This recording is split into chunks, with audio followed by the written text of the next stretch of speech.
Now today's first question. A device X is connected to an AC source of voltage V is equals to V naught sin omega t. एक device है X जिसको हमने किससे connect किया है, एक AC source के through connect किया है. V is equals to V naught sin omega t. Variation of voltage, current and power in the one complete cycle is given in the figure. You just identify which curve shows the power consumption, which shows the voltage and which shows the current. Also identify the device. ठीक है, आपको अलग अलग graph दिए हुए हैं. ठीक है, तो ग्राफ कैसे दिए हैं देखिए, ए बी और सी ग्राफ दिया है.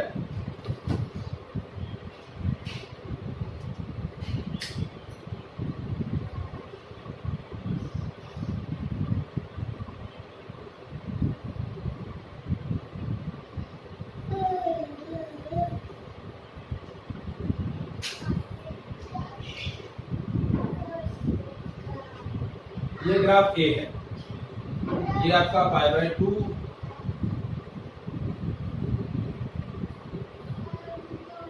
ये आपका पाई, ये 3 पाई बाय 2 और ये 2 पाई. ठीक है, नेक्स्ट है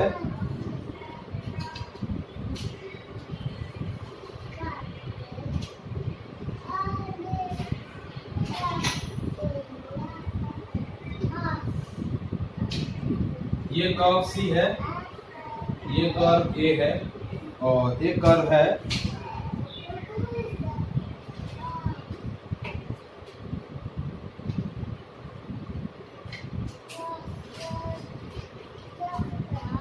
ये कर्व बी है. बी जो है वो कैसे बता रहा है देखिए,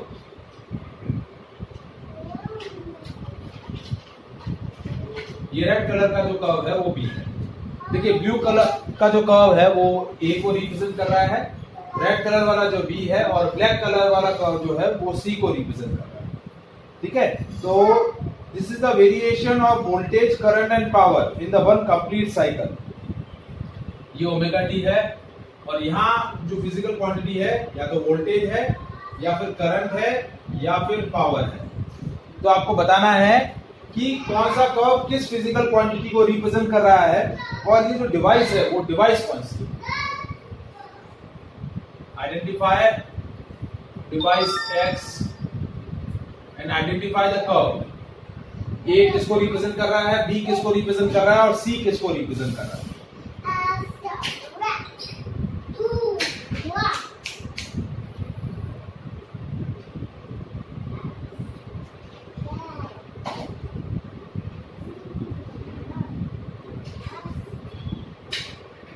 हाँ जी बेटा,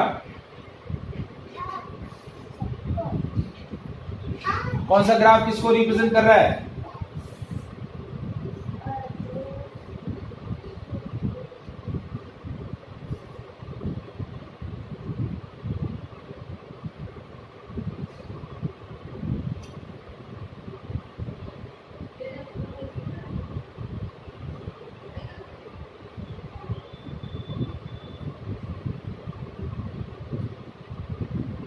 पर सर ऐसे कैसे पता कर सकते हैं?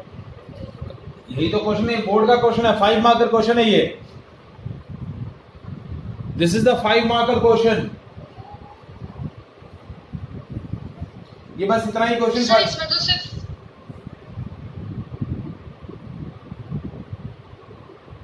देखिए, अब मैं आपको लॉजिक बताता हूं. आपको वोल्टेज दिया हुआ V is equal to sine omega t, V is equal to V naught sine omega t. तो कौन सा कर्व है, साइन कर्व है. साइन कर्व में क्या होता है, ओमेगा टी की वैल्यू 0 होगी तो वोल्टेज 0 होगा. ओमेगा टी की वैल्यू पाई बाय 2 होगी तो वोल्टेज मैक्सिमम होगा. ओमेगा टी की वैल्यू पाई होगी तो अगेन 0 होगा. ओमेगा टी की वैल्यू 3 पाई बाय 2 होगी तो अगेन मैक्सिमम होगा, वो भी नेगेटिव डायरेक्शन में. और ओमेगा टी की वैल्यू 2 पाई होगी तो अगेन 0 हो जाएगा. तो चेक करिए, 0 then maximum then again 0 then negative direction में मैक्सिमम और फिर again 0.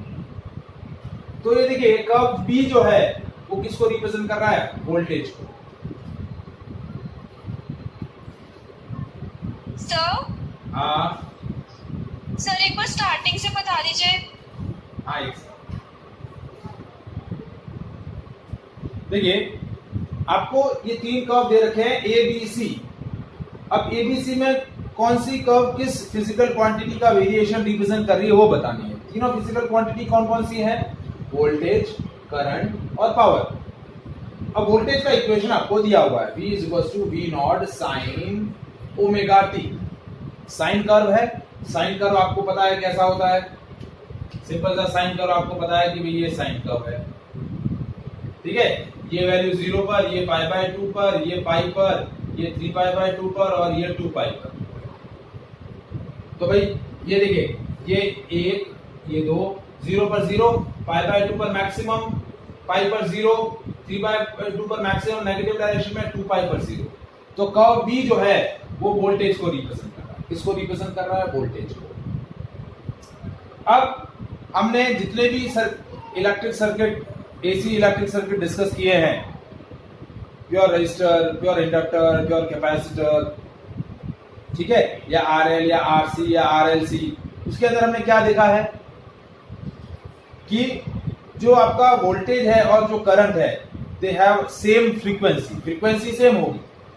They have a phase difference, या तो सेम फेज में होंगे या फेज डिफरेंस रहेगा, लेकिन उनकी फ्रीक्वेंसी सेम होगी।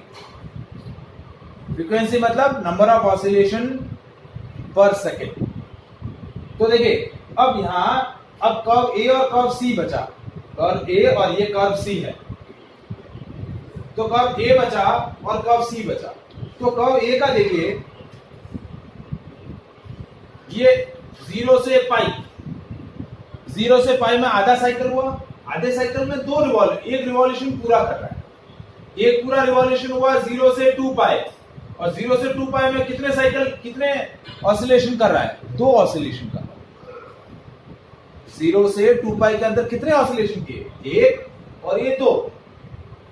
जबकि करंट कितने करेगी? करंट एक ही ऑसिलेशन करेगी एक साइकिल के अंदर।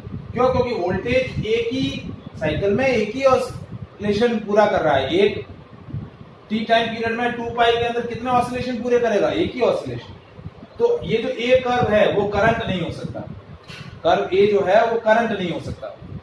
तो ये जो कर्व सी है, ये देखो ये कैसा कर्व दिख रहा है? कर्व सी जो है वो कोसाइन कर्व है। कर्व सी देखिए 0 पर मैक्सिमम वैल्यू, फिर पाई बाय 2 पर 0, फिर पाई पर नेगेटिव, 3 पाई बाय 2 पर 0 और 2 पाई पर फिर पॉजिटिव। तो ये कौन सा कर्व हुआ? Cosine curve. कौन सा कर्व हुआ? कोसाइन। तो कर्व बी जो होगा वो कर्व सी किसको रिप्रेजेंट करेगा? करंट को रिप्रेजेंट करेगा। किसको रिप्रेजेंट करेगा? करंट को।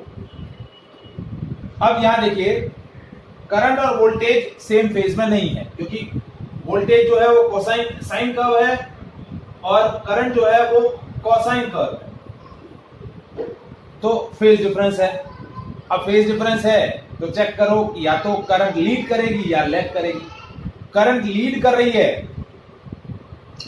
तो कैपेसिटर हो जाएगा ये डिवाइस, और यदि करंट लैग कर रही है तो ये डिवाइस क्या हो जाएगा? इंडक्टर हो जाएगा। तो आप मुझे ये बताइए, यहां करंट लीड कर रही है या लैग कर रही है? इस कोसाइन कर्व को देखिए, करंट बताइए लीड कर रही है या लैग कर रही है?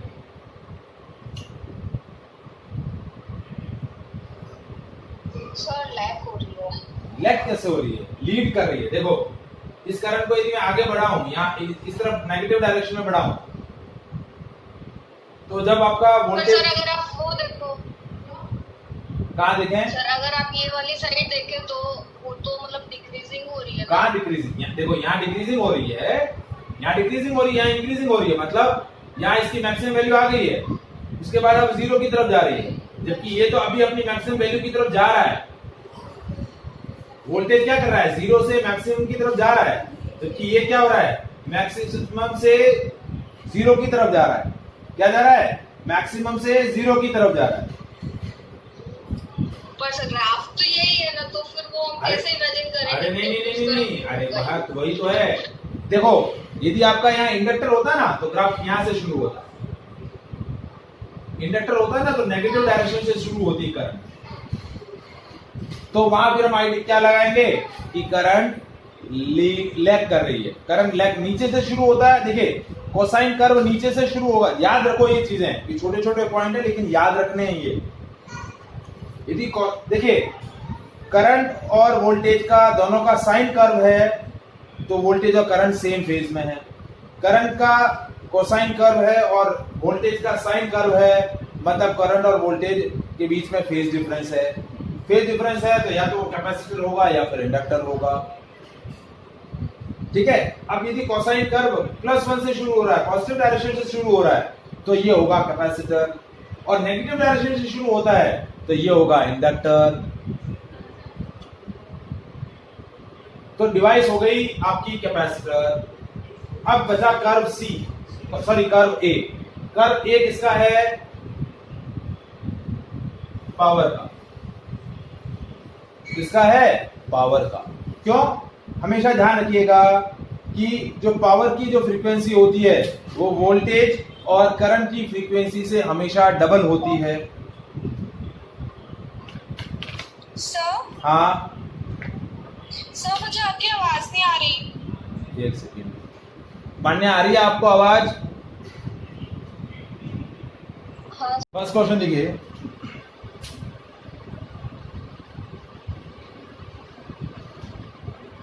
In an AC circuit, voltage applied is E is equals to E naught sin omega t, and the resulting current in the circuit is I is equals to I naught sin omega t minus pi by 2. The power consumption in the circuit is given by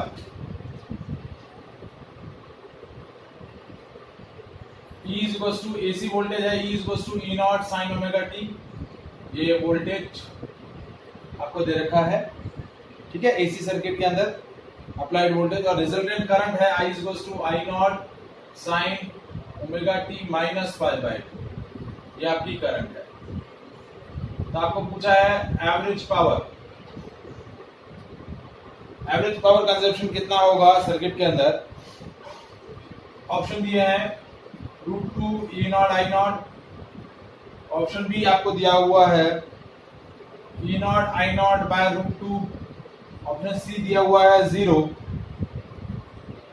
और option D दिया हुआ है E naught I naught by √2। हाँ जी, क्या होगा?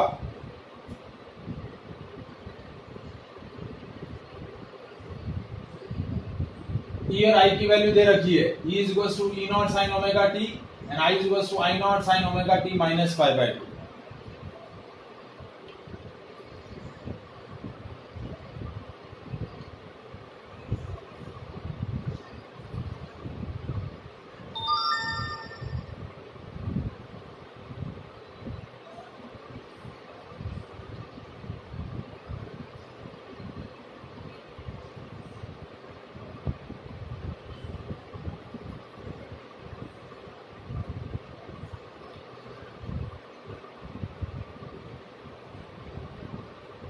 जल्दी से वंदन, मान्या।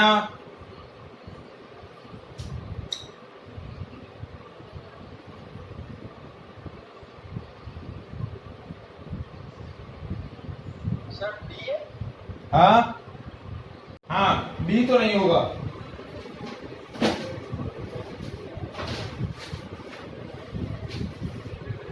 पर सर दोनों सेम लिखा है आपने। क्या कह रहे हैं?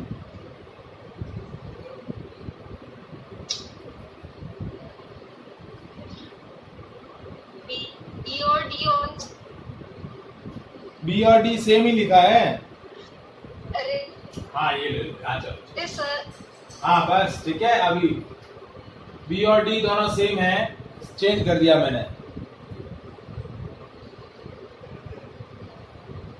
देखिए यहाँ इन दोनों इक्वेशन को आप ऑब्जर्व करें, वोल्टेज और करंट के बीच का फेज डिफरेंस कितना है?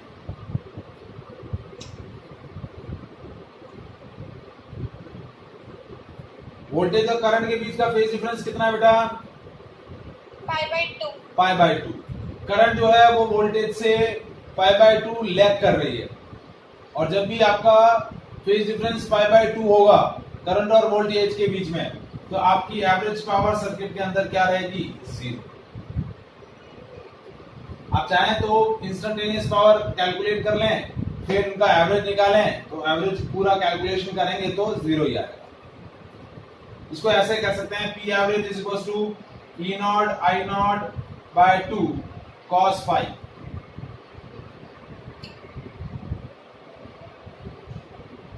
तो phi की वैल्यू क्या है? 90। तो E not I not bye 2 cos 90। cos 90 की वैल्यू होती है 0, तो एवरेज पावर आपका क्या आ जाएगा? 0।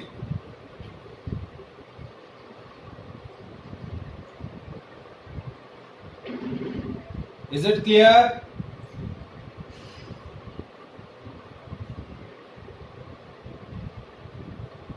हाँ सर। नेक्स्ट क्वेश्चन देखिए,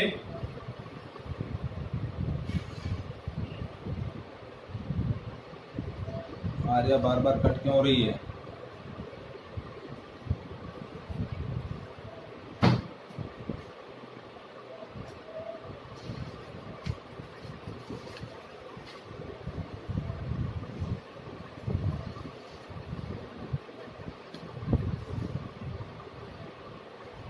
In the series LCR circuit, ये R है, L और ये C।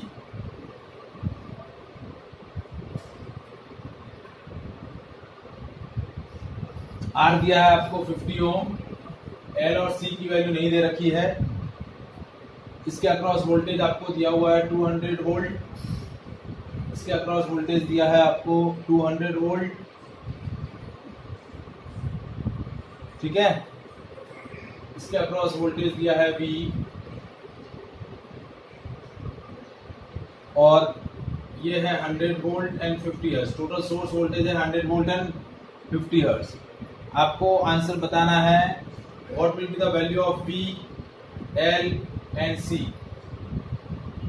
Sorry, what will be the value of V and I?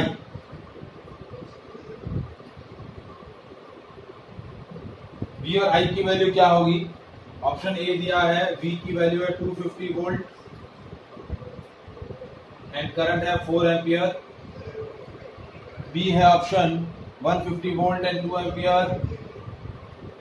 Option C है 1000 volt and 5 ampere. Option D है 100 वोल्ट एंड 2 एम्पियर। हाँ जी, क्या होगा आंसर?